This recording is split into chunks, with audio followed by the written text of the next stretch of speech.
When choosing watercolors to put in my palette, there's a few things I look at when picking out my colors. One is light fastness. I want them to be light fast so that I can sell the painting. And to do that, I look at the pigment. So on here it's PB15, which means the pigment is blue. And then I look online to see if that specific pigment is light fast. And then to be extra safe, I also do my own light fast tests, which take quite a while. Another thing I look at is transparency, which Sennelier is really good at putting everything on their label. So here you can see the light fastness is 1, which is good. You can see that it's semi-transparent. You can see the pigment PBK9, PY43.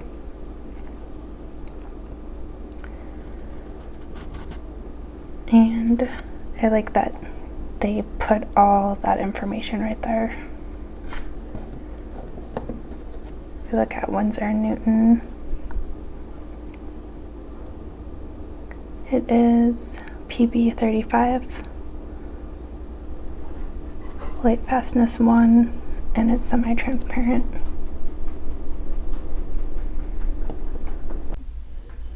Alright, I'm going to show you how to prep a palette.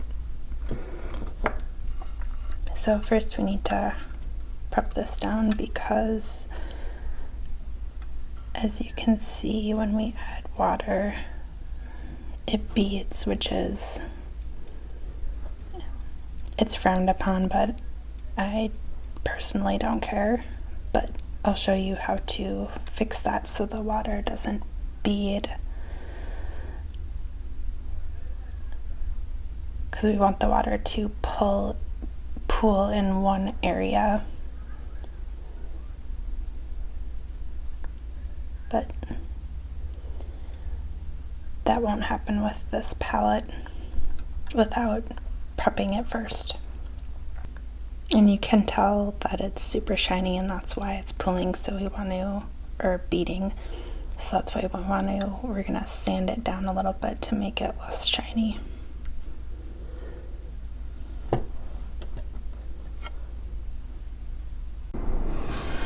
Okay, so I don't have sandpaper, so we're gonna try the toothpaste method.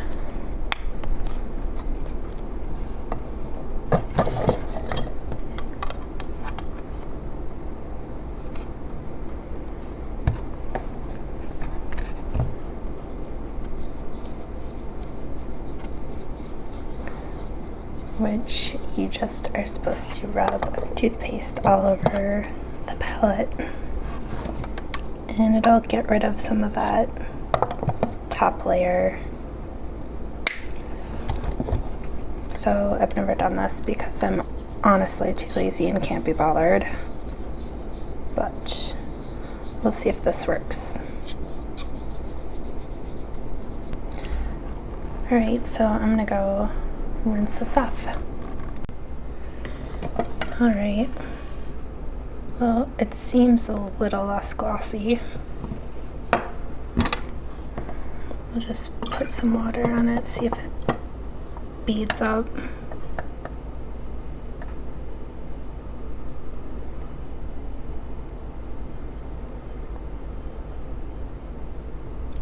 And see, it's pooling. Like there's a little bit of beading going on, but for the most part it's pooling. It's not as bad as it was before. Alright, so for this palette I did the easy way out, and I just bought this set from Daniel Smith. I found it on Amazon for like, it was $25, which is actually a pretty good deal considering it is around $34 at the art stores. So, oops.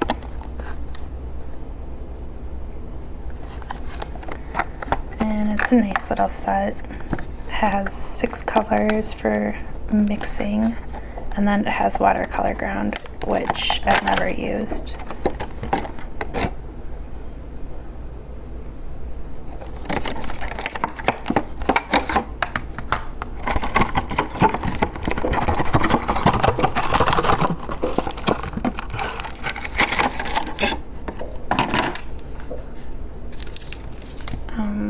Watercolor makes it so that you can paint on anything. So you put this down, I think let it dry, I would assume, and then you can use watercolors on top of it.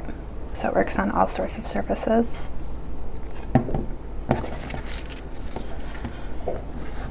So in this set we have 6 colors. We have a cool yellow, cool red, warm red, cool blue, and a warm blue. And these, in my opinion, are all the colors you really need, and you can make anything. The one thing I probably would add would be a black or like a neutral tint color to darken up these colors, but you can mix these in a way to make like a neutral color anyways. So I think this is a really good starter set if you're just starting out. So we have Hansa Yellow Light, New Gamboge, Quinacridone Rose, Pyro Scarlet, Phthalo Blue, and French Ultramarine. And we can see the pigment information, which if you're starting out in watercolor, you want to learn these and go by these as the color name, because different brands will have a different name for the same pigment color. And I personally mix my brands, so I don't always use Daniel Smith or Senlier. I like to find the pigment color that I like within a brand and add that to my palette. But this is a really easy way to get started. And this is also a good size comparison. So this is Daniel Smith's large tube, and this is the small one. So this is perfect for like testing to make sure you like the color before investing in the larger tube. Another thing I like doing is I like taking a Sharpie and then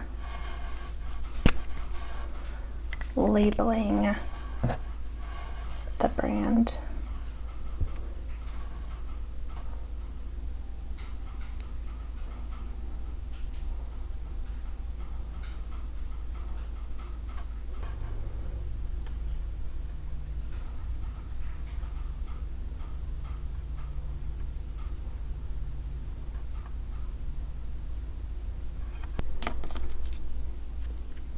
And then, oops,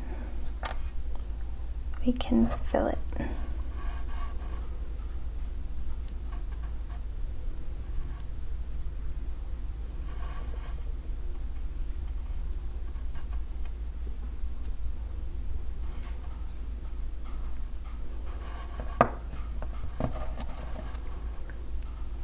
And then I take a toothpick and just make sure it gets in all the corners.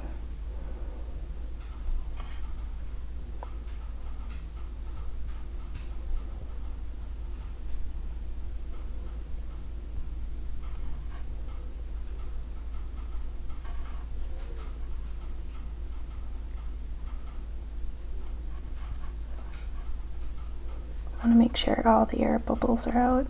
Not like it, I don't think it matters too much. If you buy pans, they'll sometimes have air bubbles and it's still paint and it still works. Then gently tap it. And then slide it in the palette.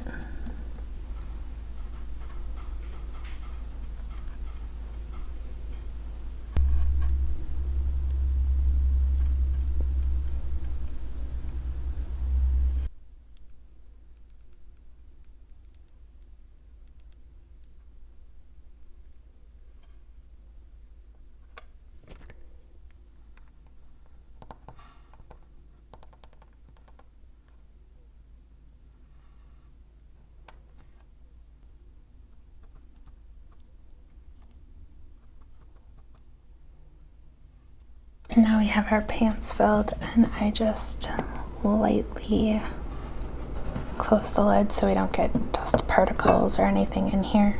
But you want it kind of open so it ventilates so it can dry, and then we'll just leave it for a few days and let it dry.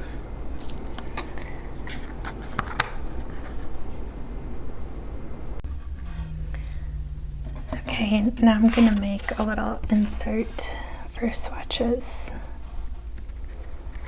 and I'm using the watercolor paper I normally use, which is hot press, either Arches or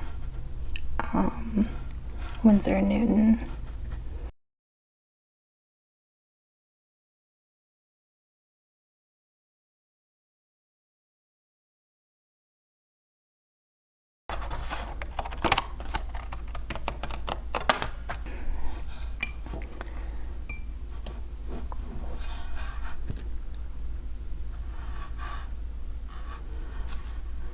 So these aren't dry yet, but I'm gonna go ahead and swatch them anyways.